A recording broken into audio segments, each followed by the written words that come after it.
జీ5 app download చేసుకుని పూర్తి ఎపిసోడ్లని ఉచితంగా చూడండి. నైని, సుమన అన్న మాటలకి బాధపడుతున్నావా? లేదు బాబుగారు, తోడబుట్టిందన్న కనికరం ఉండబట్టే కొట్టి దారిలో పెట్టాలని చూస్తున్నాను కానీ లేదంటే సుమనని ఎప్పుడో చంపేసేదాన్ని. నైని, నీ ఆవేశం చూస్తుంటే ఒక్కొక్కసారి ఏమైపోతావోనని భయం వేస్తుంటుంది. నేనేమవుతాను? ఇన్నాళ్ళు బిడ్డని దూరం చేసుకున్నానని బాధపడాలో, ఇప్పుడు దగ్గర చేసుకుంటున్నానని సంతోషపడాలో తెలియక సతమతమవుతున్నప్పుడు నాకు ఏమాత్రం తెలియకుండా గానవి మీద ఫ్లవర్ వాజ్ ఎలా పడింది అని ఆలోచిస్తున్నాను.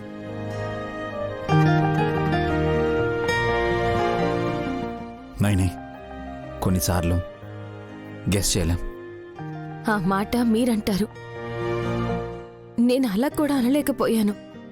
అందుకే అందర్నీ కాపాడాలని ఆరాటపడే మా అక్క గానవికి ఇలా జరగబోతుందని ఎందుకు చెప్పలేకపోయింది అని నిలదీసింది.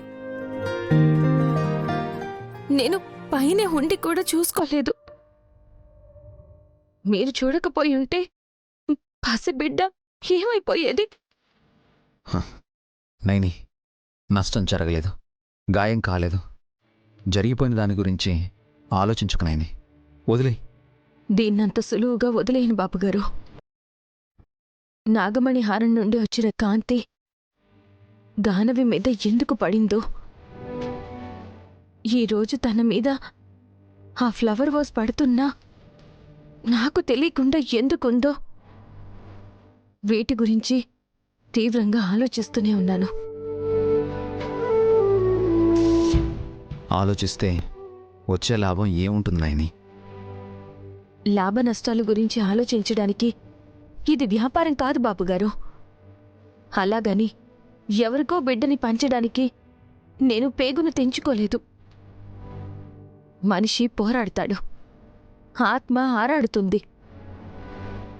గాయత్రమ్మగారు నాకు చివరిగా కనిపించిన రోజు కూడా ఒకటే చెప్పారు, మళ్ళీ నీ కూతురుగానే కనిపిస్తాను అని.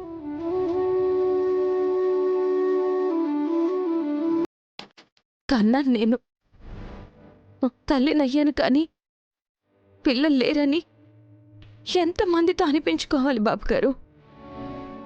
నా చెల్లినంటే చెంప మీద కొట్టగలను గాని ప్రపంచం ప్రశ్నిస్తే ఎంతమందికని సమాధానం చెప్పను.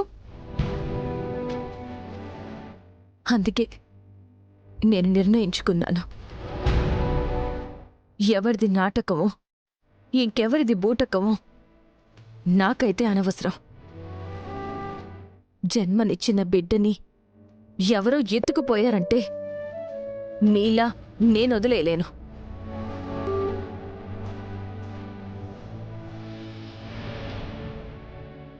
నైని,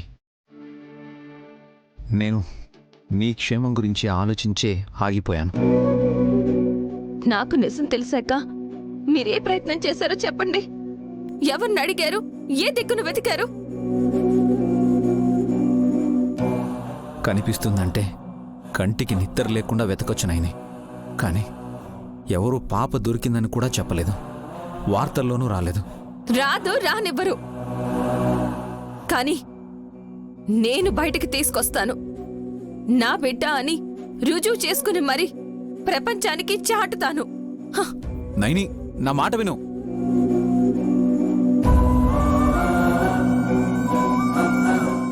నైని ఏం చేయబోతుంది?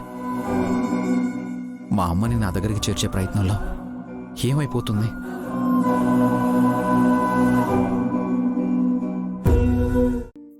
బిడ్డతో ఇక్కడికి వస్తావనుకున్నాను, ఒక్కదానివే వచ్చావేంటమ్మా? ఎవరి బిడ్డతో రావాలి స్వామి? ఇంకొకరి వస్తువును ముట్టినా కోప్పడే ఈ రోజుల్లో ఇంకా ఎవరి బిడ్డనో ఎలా తీసుకురానిస్తారు నైని?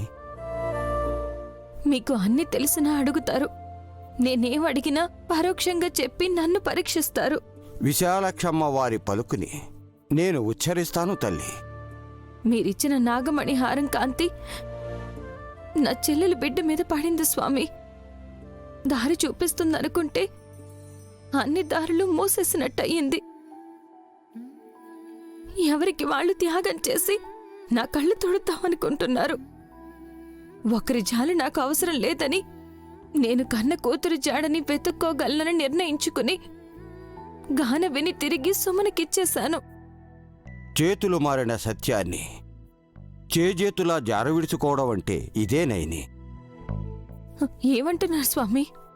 నీకు స్పష్టంగా అర్థం అవ్వాలంటే నన్ను అడగాల్సిన ప్రశ్నలు అడుగు.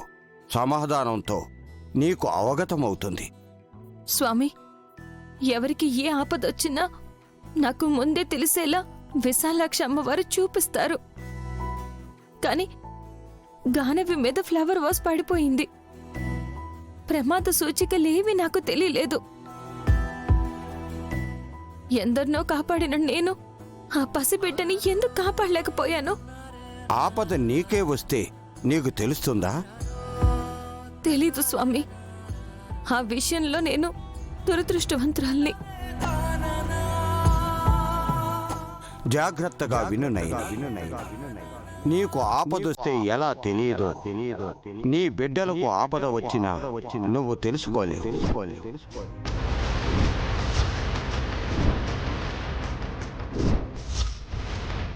నీకు గాయత్రీదేవి పుట్టినా, సాక్షాత్తు అమ్మవారే పుట్టినా, నీ పేగు తెంచుకున్నందుకు వారికి కలిగే ప్రమాదాన్ని నువ్వు గ్రహించలేవు.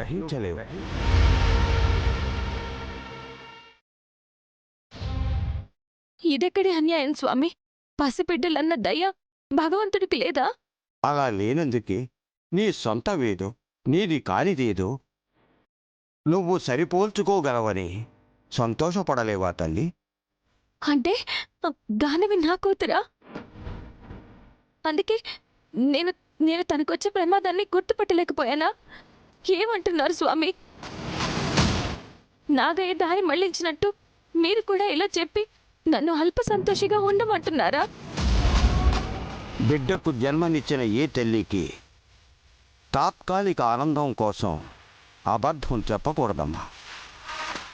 గానవి విక్రాంత్ బాబు కూతురు స్వామి. నా చెల్లెలు సుమనికి పుట్టిన బిడ్డ. తనని నాకిస్తానంటే నేను తీసుకున్నా కూడా నా బిడ్డ అవుతుందా? గానవి సుమా కడుపున పుట్టలేదు, నీ కడుపునే పుట్టిందనంటే నమ్ముతావా నమ్మవా నైని? అయోమయంగా ఉంది. ఒకరోజు నిజం వైపు, ఇంకో రోజు మాయ వైపు అడుగులేస్తున్నట్టుంది. అయితే గాయత్రమ్మ గారు నా చెల్లెల దగ్గర ఉందంటున్నారా? లేదు లేదు లేదు. మళ్ళీ ఇలా అంటారేంటి స్వామి? పోనీ నా అత్తగారైన గాయత్రమ్మ గారిని నేను ఎలా గుర్తుపట్టగలనో అదైనా చెప్పండి. అప్పుడు నా బిడ్డ అని నేను స్పష్టంగా తెలుసుకోగలుగుతాను కదా. సంపూర్ణంగా సత్యాన్ని తెలుసుకోకపోవడం వల్ల వచ్చిన చిక్కే ఇది. అయినా సరే చెబుతాను. తిలోత్తమ కుడి చేతిని, బిడ్డ గాయత్రీదేవి కుడి చేయి తాగితే నిప్పు రవ్వలు ఎగిసి పడతాయి. గుర్తుపట్టునైని. నెత్తుటి సంబంధమేదో బాల సంబంధమేదో తెలుసుకో. శుభం భూయా.